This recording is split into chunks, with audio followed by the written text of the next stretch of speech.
Hello, my name's Alex. I'm one of the expert teachers here at E2 Language, and today we're talking about IELTS reading. In this session, I'm going to give you a quick overview of IELTS reading general and academic. I'm going to share with you a reading strategy, and it's a pretty radical but super effective one. Then we'll do some practice, and today I'm going to show you the computer-delivered format for a reading text. So let's start with an overview of IELTS reading. What do you have to do in this part of the test? If you're taking the general training test, you have 3 sections. Now, section 1 is called social survival. There are a couple of short texts related to social situations. Part 2 is workplace survival, and part 3, there's a longer reading, and this could be anything, a magazine article, a journal article, something of general interest. And it's much longer than the texts you get in part 1 and 2. There are 40 questions all up, and you have 1 hour to do it. Now for academic, you have 3 sections again, but actually you have 3 long texts in this case, and they're between 700 and 1,000 words each. Again, there are 40 questions, and you have 1 hour to do it. Let's have a quick look at the text we're going to use today. It's here. It's a little bit shorter than a real academic text or a real general part 3 text, but similar in content. And here are the questions that we're going to deal with. I'm going to start by showing you the questions in the paper-delivered format, which might be more familiar to you, and then I'm going to show you how they look on the computer-delivered version of IELTS. Let's have a look at questions 1 to 7 on the left here. I'll make them a little bit bigger. The instructions are, which section of the text contains the following information? Choose the correct letter A to E. You may choose any letter more than once. So in the paper-delivered test, you would be writing letters, for instance, might be paragraph A here. This one might also come from paragraph A. This may also be in paragraph A. It says you may choose any letter more than once, and that's what it means. You might find these bits of information in the same paragraph, but you can't write next to question 1 A and B, for instance. So use any letter more than once, but only 1 letter per answer. And this question type is called match information. On the computer, it looks more like this. So they've put the questions into a table, still 1 to 7 down here, but actually it's a bit easier. Now you just need to tick the paragraph where you find that information. So again, number 1 might be from paragraph A, number 3 might be from paragraph A, and so on. Now let's look at questions 8 to 10 on the top right here. The instructions say, look at the following statements and the list of people below. Match each statement with the correct person, A, B, C, or D. So in this case, for instance, for question 8, you'll need to say, did A, Harold Cohen, say this? Did B, Ian Goodfellow say it? Or C or D? This is called match features type of question. And by the way, if you want extra practice with any of these question types, we have heaps of them on our platform. Just go to e2language.com and sign up for free. On the computer, this question looks like this. It's also in a table, like the match information. So we've got question 8, 9, and 10. For the moment, don't worry about reading the questions. We're going to do that later. And then the people down the bottom, A, B, C, D. And again, rather than write the letter, you just need to tick. So if number 8 refers to Harold Cohen, you'll just click this box here. If it was Ian Goodfellow, you click B, and so on. And the last set of questions are down here. Complete the notes below. Choose no more than 2 words from the passage for each answer. This is a sentence completion task, and it looks basically the same whether you're doing it on computer or on paper. IELTS reading super strategy. For the moment, I want you to forget everything you've ever learned about IELTS reading and strategies. We're not going to skim and we're not going to scan. This strategy is probably quite different to something you've tried before, but I think you'll find it really effective for these types of questions. We looked at this type of question before, which is information match. And when you see this question type, you should think about this strategy that I'm going to teach you today. And the reason is because if you skim and scan for this type of question, you're probably not going to find the answer and you're going to waste a lot of time. For instance, if we look at question 1 here, a contrast between different types of computer-generated art. So the question is asking me which paragraph talks about this, a contrast between different types of computer-generated art. But I'm not looking for the word contrast or between or different. And in fact, the whole article is about computer-generated art, so that's not a useful scanning word either. So without really understanding what you're reading, it's going to be very difficult to find this answer. So rather than go from the question to the text, we're going to start with the text and go to the question. I'm going to show you what I mean and help you with the first few paragraphs. Let's do paragraph A together. So we've got the text on the left, just paragraph A, questions 1 to 7 on the right, and then we're going to look at question 8 to 10 and 11 to 12 afterwards. But for the moment, our full attention is on paragraph A. And we're going to read it fairly slowly, trying to understand. If you're doing the paper-based test, at this point I would be underlining, maybe scribbling notes in the margin. If you're taking the test on the computer, I would use the highlight function to highlight important parts. Let's read. With AI becoming incorporated into more aspects of everyday living, from writing to driving, it's only natural that artists would start to experiment with artificial intelligence. Indeed, British auction house Christie's just sold its first piece of AI art, a blurred face titled Portrait of Edmund Bellamy, for $432,500. The event led many to question whether the final product can truly be considered a piece of art if artificial intelligence is used to create the images. And if so, given that the creative process still requires the input of an artist, at what point do they relinquish credit to the machine? So once we've read the paragraph, you need to resist the temptation to go back and start reading it again or to jump around different parts of it. We're going to go straight to the questions and try to answer them without rereading paragraph A. So here are our information match questions. Remember that the instruction is which section of the text contains the following information. So we're basically asking ourselves for each question, was this in paragraph A? Did I read this? Let's do it together. Number 1, a contrast between different types of computer-generated art. So I did see something about art, of course, and I saw something about AI, but a contrast between different types? No, the paragraph didn't mention that. I should mention at this point that paragraph A and B are going to take a bit longer than the other paragraphs because we haven't read the questions yet. We haven't got an idea of what the text's about.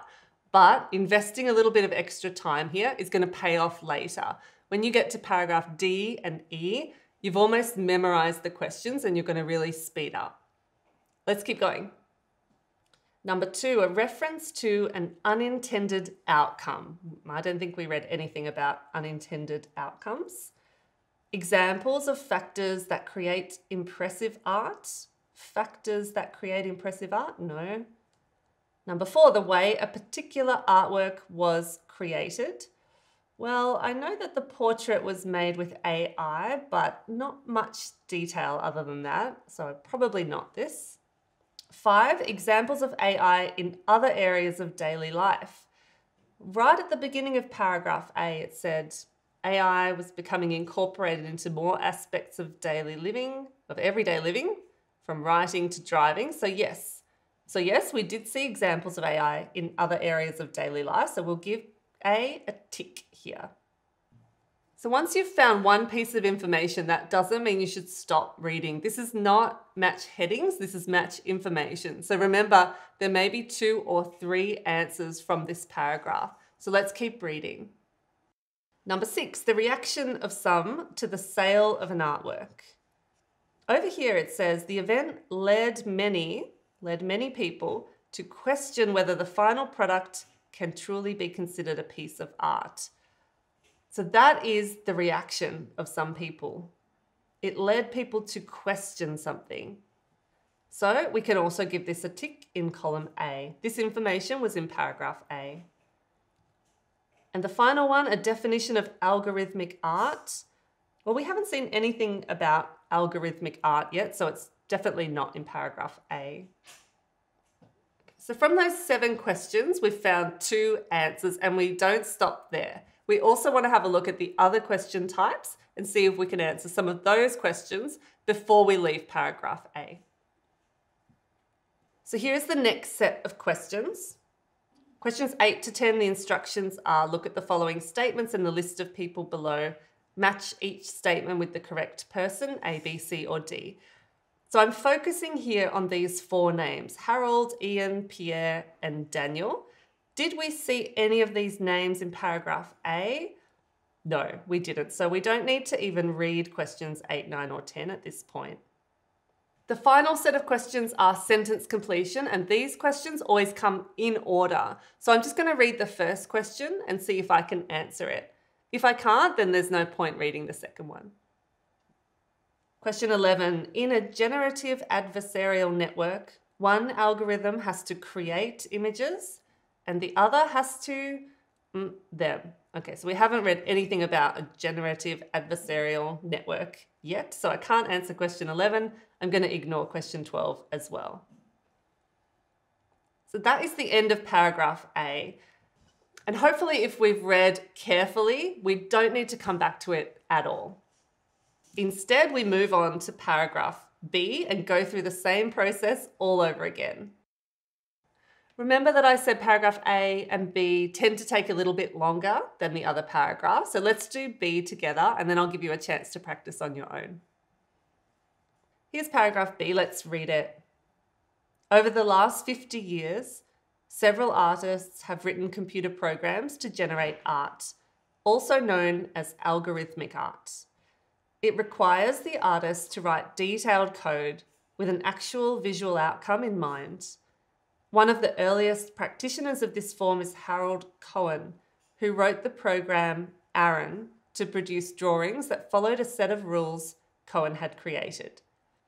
So straight away, I've seen the word algorithmic and I've seen the name Harold Cohen, so I know that I've got some work to do. So let's start with the match information questions. And again, we're going to go from top to bottom, not jumping around, not skimming and scanning.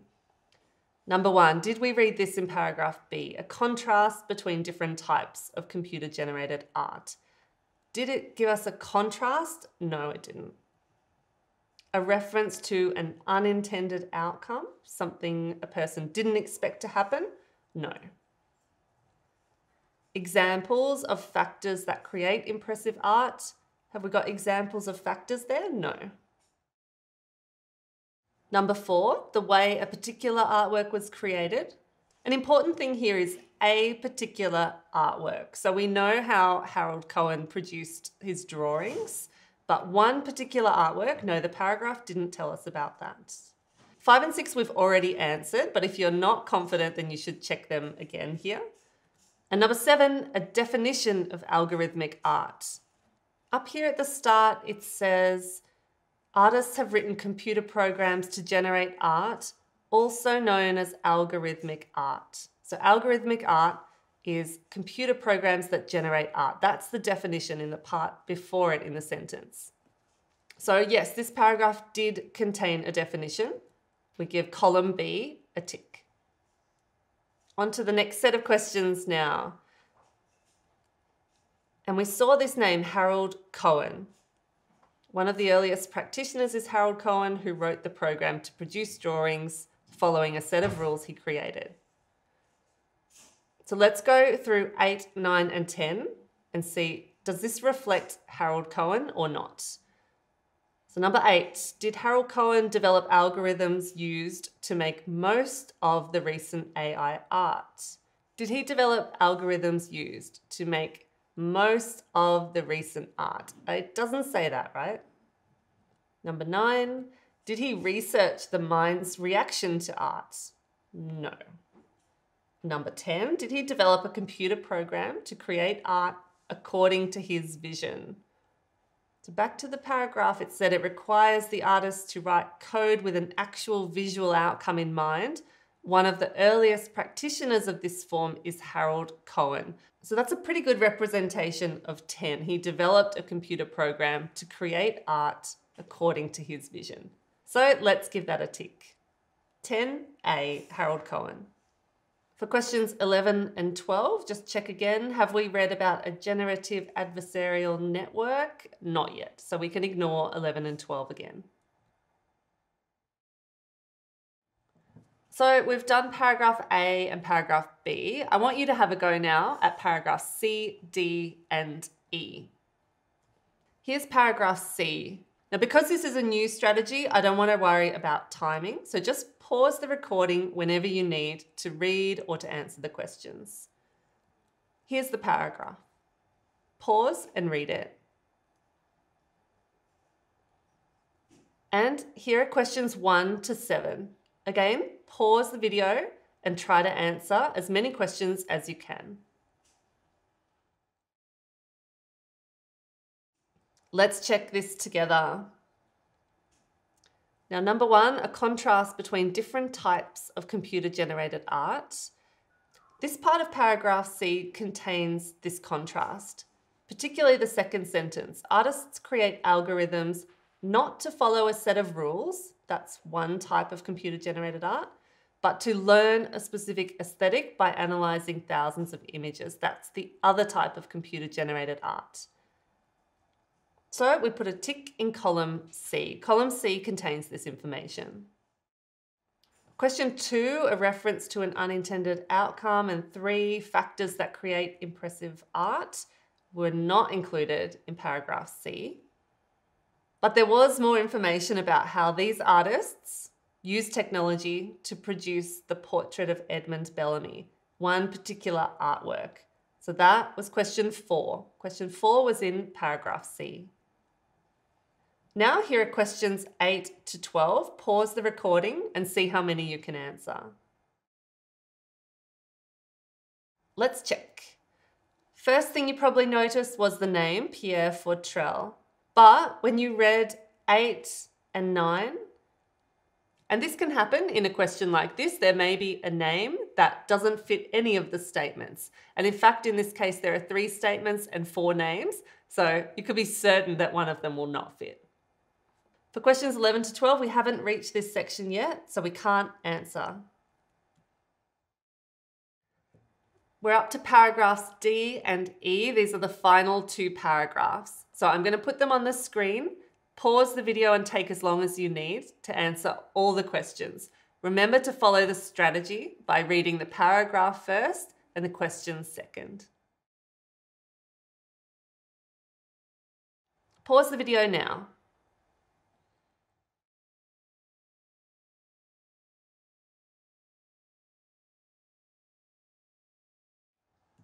And here are the rest of the questions. Pause the video now.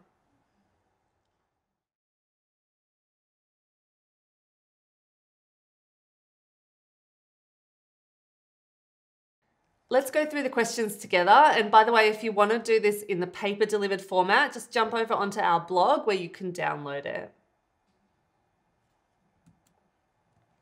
So hopefully you noticed that for questions 1 to 7, none of the information came from paragraph D. But question 2, a reference to an unintended outcome, was mentioned at the start of paragraph E. So we put a tick in the E column. And number 3, examples of factors that create impressive art, also came from paragraph E. For question 8, the person who developed algorithms used to make most of the recent AI art, this was Ian Goodfellow. So we tick column B for Ian. Number 9, the person who researched the mind's reaction to art was down in paragraph E, and that was Daniel Berlin. So we tick column D for Daniel. And finally, we reached questions 11 and 12. Question 11 came from paragraph D. The final sentence says, one generates random images, the other has been taught via the input how to judge these images and deem which best align with the input. So question 11, in a generative adversarial network, which we finally were introduced to in paragraph D, one algorithm has to create images and the other has to judge them. For question 12, this came from paragraph E. The question is, an algorithm trained on portraits could create a set of, and in the text, a generative adversarial network being fed portraits could end up producing a series of deformed faces. And that is our answer. Could create a set of deformed faces. So how did you go? Did you get them all correct? And did you find that strategy useful? Let me know in the comment section below. Let's recap. It's important to look at the type of questions first. This type of strategy works best when you're dealing with match information like we did today, or match headings. Before you start reading, make sure you decide on your strategy and stick to it. If you're reading paragraph by paragraph, as we did today, aim to read the text once and the questions many times. Some people feel that this type of strategy may be a little slow, but it's actually very efficient. But the trick is to read the paragraphs once. If you read them again and again and again, and read the questions again and again and again, yes, you're not going to have enough time. So part of the preparation for IELTS is to read efficiently. If you want to boost your topic vocabulary on today's theme, which was art, jump on our blog, follow the link below, and download our IELTS topic toolkit. We've got 20 useful words with definitions and examples, speaking questions, essay topics all about art, plus a sample essay, and extra resources to help you get across this common theme. Don't forget to subscribe, like, comment, and share this video with your friends. So that's it. Have a go at this strategy on your own. And if you want to study with someone, come and join us at e2language.com.